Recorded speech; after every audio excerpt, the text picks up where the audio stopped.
Tertanya-tanya dan terpinga-pinga, Nabi pun turun daripada Gua Hira. Ketika Nabi sampai di pertengahan tadi, Jibril alaihissalam datang kali yang kedua. Tetapi pada kali ini bukan lagi dengan rupa paras seorang lelaki, tetapi Jibril menjelmakan tubuh badannya yang asal.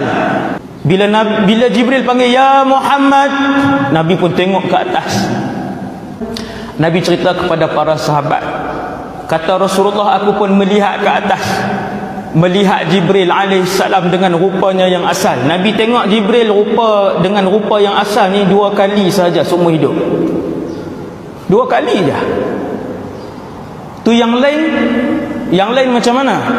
Ni nak turunkan 114 surah ni, 6,236 ayat, berapa ratus kali, bahkan berapa ribu kali Jibril turun, semuanya dengan rupa seorang lelaki.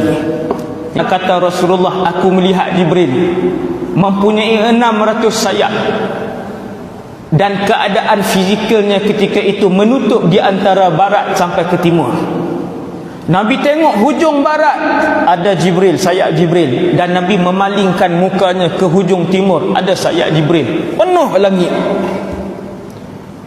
Lalu dalam keadaan yang menggeletar tubuh badan, tuan-tuan tengok malaikat kali pertama, Jibril pula tu. Dalam keadaan yang menggeletar itu, Jibril pun kata, "Wahai Muhammad, ana Jibril wa anta Rasulullah." Wahai Muhammad, hari ini secara rasminya kamu adalah pesuruh Allah. Maka Nabi pun bila dia sebut ana Jibril, siapa Jibril? Anta Rasulullah, kamu pesuruh Allah wahai Muhammad. Siapa pesuruh Allah? Apa pesuruh Allah nak kena buat? Maka kemudian Jibril pun hilang dan Nabi pun turun dan pulang ke rumah dalam keadaan tubuh badan Nabi menggeletar.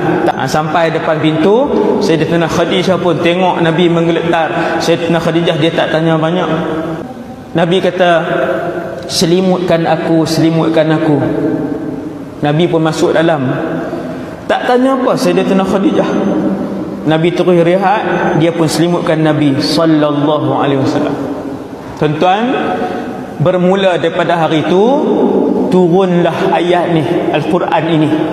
Siapa yang bawa turun? Jibril alaihissalam.